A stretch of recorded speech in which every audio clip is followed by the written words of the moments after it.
Boas malta, estamos aqui com o Adam Williams da Detroit Become Human. Ele é o lead writer do jogo. Vamos fazer umas quantas perguntas. Vamos pôr as legendas em português, mas tenho a noção que a entrevista vai ser toda em inglês. Hello Adam. Hiya. So, first of all, we would like a bit of context. So, since Beyond the Souls, which was Quantic Dream last project, what have been the improvements in technology that allowed you to create Detroit Become Human? Well, for Detroit, as for every Quantic game, the studio put together a brand new engine. That means you're seeing a huge leap in graphical performance. That means you're seeing a huge leap in our motion capture technology, which is the technology whereby actors come on set and perform our scenes for us very much as they would for cinema or television. We capture their performances. The technology which captures that performance now and puts it in the world of the game is extremely sophisticated. There's been a huge leap forward in that front. It also allows us to have a deeper and richer gameplay.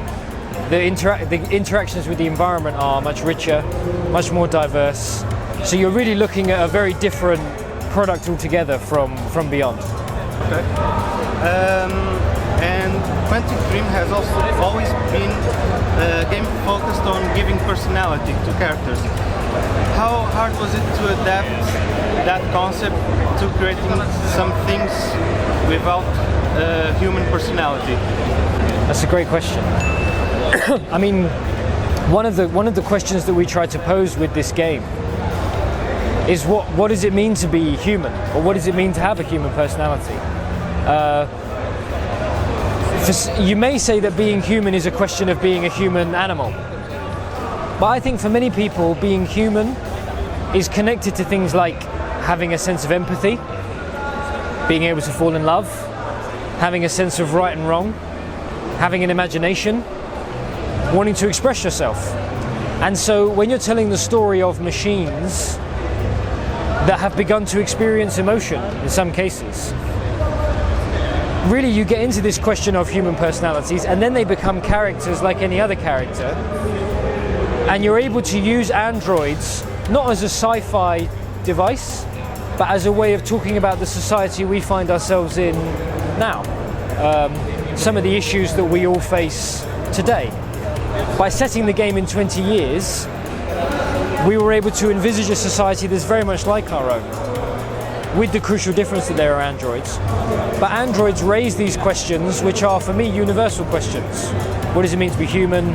How do you treat people who have a lower station than you in society?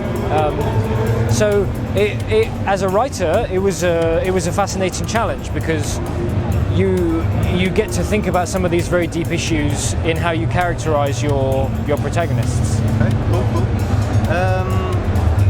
So, what would you say are the new gameplay mechanics in the game that we will see? I don't know if you guys caught the demo today. Yeah. So there are three main characters in Detroit: Kara, Connor, Marcus, and each of them has a unique perspective on the world they live in, but also has unique abilities. So to talk about Connor, who we saw today, Connor is a deviant hunter. His job is to find these androids that are feeling emotion and eliminate them. So he is an advanced prototype. He has some very advanced capabilities. He can look at a rich field of information, analyze that data very quickly, and produce the 3 or 4 key pieces of information. If he does that enough, if he gathers enough information, he's able to reconstruct what happened. So as you saw today, you may have a corpse on the ground, a body with bullet holes. He looks at the bullet holes, he sees the caliber of the rifle, the angle of the shot, where the shooter was standing, what time of day it happened, and he's able to rewind time and watch the guy, watch the shooting take place. That gives him, as a detective, phenomenal insight, because he's able to figure out, here's what happened, here's why the deviant is behaving the way it's behaving, here's how I can maybe renegotiate the situation. So the thing to look forward to in terms of gameplay is each character is going to have their own way of solving problems and their own mechanics and their own powers, as it were, their own abilities. So for all the fans of the Quantic Dream type of games, like Heavy Rain, Beyond Two Souls, what can they expect from this story? How deep is it going to go? You mean in terms of bending or in terms of... Yeah, in terms of bending in multiple options. Yeah, so it's unfortunate that I can't give you specific examples, for example, how many endings there are and stuff. If I could, you'd see that it's a quantum leap between, I mean, Heavy Rain and Beyond, there's significantly more bending in Detroit. I mean, I can tell you as one of the people who worked on the story, I have a chart in my office of all the possible permutations of the game, and it just looks like a universe. I mean, it looks like a constellation. You have to appreciate that in having 3 playable characters, each of those playable characters can make decisions that affect the other character's story. So in addition to each story being bending, each story is affecting the other. You're getting this kind of echo chamber of bendings. I don't know if you saw in the scene we had today, there was an analysis that unlocked another object. That other object unlocked a dialogue choice. That dialogue choice unlocked an ending, which you wouldn't have had before. That ending will unlock other things later on in the game, which we couldn't see today. May even unlock scenes, whole scenes that you wouldn't see, and characters you wouldn't meet, because of something that starts very small. So this resonance, this butterfly effect for choices, is something that took a long time and was a real focus for us. But it's the thing that excites us most when you talk about bending, is we know that gamers are expecting the next level. They've seen Beyond, they've seen Heavy Rain, they want to know what's next. And we aspire to give them the answer to that question in the bending we've done for Detroit. And these 3 characters, will we see their stories overlap, or are they like simultaneous stories happening at the same time? So exactly how the 3 stories interact and overlap is something that we're going to be talking about as we approach release date. I can't go into too much detail. What I can tell you is that we consider Detroit, the city of Detroit, to be the kind of 4th character, the fourth character in the game. And what we mean by that is the decisions you're making as a player for your character not only affect your character, they affect the environment significantly, and they affect the attitudes of the people in that environment. And that has ramifications for the other characters you play as. So you're going to be making decisions as one character that's going to perhaps transform the life of the second or the third that you play as. So they're very heavily connected. Okay. So just one final question.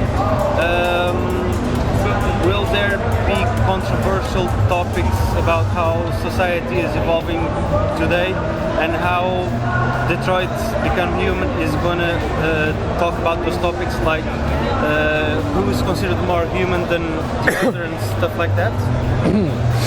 So the game does address adult themes, and our view was that to do a game which meaningfully reflects the society we live in today and the social issues we face today, that required going into some adult themes and going into some dark territory. And we felt that as long as we were doing that maturely and responsibly, and as long as we were taking our responsibility as creators seriously and not sensationalizing or exploiting anything, we felt that games shouldn't be afraid to tell these kinds of stories, just like TV and movies are not afraid to tell them. Now, on the specific question of who's more human and etc., that's very much something that interests us. Our job as writers was not really to have a message. We didn't go into this game saying, you know, by the end of this game we hope everybody's got this particular message that everybody's equal or everybody's not equal or whatever. Our job was to pose interesting questions and let the player answer those questions himself. That's what we mean when we say that the player is the co-writer of the story. I mean, I worked in television before I worked in games, and in TV, if you have a dilemma like this, you all discuss it as writers, you decide, bang, you put it in the show, and that's the only thing anybody ever sees. With interactive drama, you can bring the player in to that writer room discussion. He's at the table with you, because you can say, here's all the possibilities, you tell us what happens. So, will the player decide that machines can never be human, or will he decide, yes, in fact, a machine can be a human being? That's something that the players will need to decide for themselves. Our job was to make sure that they had a context in which they could make meaningful choices like that, and a context in which they'd be thinking about these kinds of deep and meaningful issues. So for our final question, we in our team were very curious. Have you ever thought of adapting a concept like this into VR? Because it sounds a very interesting idea to see ourselves in the moment. For example, in the demo we saw today, I think it would be very interesting to be in corners place, looking everywhere, trying to decide what to do in first person. Well, listen, we're very interested in immersion. Our gameplay mechanics are designed to be immersive. We have this sense of mimicry between what you do on the controller and what happens on the screen. So of course VR is interesting to us. For now, we're focusing on delivering Detroit and doing the best we possibly can with that product, with that game, with that experience. But as for the future, who knows? VR is certainly an interesting horizon in narrative, in storytelling. There are many other interesting horizons too. There's lots of interesting stuff coming out from the indie market. There's lots of interesting stuff in multiplayer. We'll have to wait and see. For now, we're very focused on Detroit. But you know, honestly, I agree with you. I mean, if you want to put the player in a situation and force him to make a decision and inhabit a character in a given moment, there's huge potential for VR there, absolutely. Okay.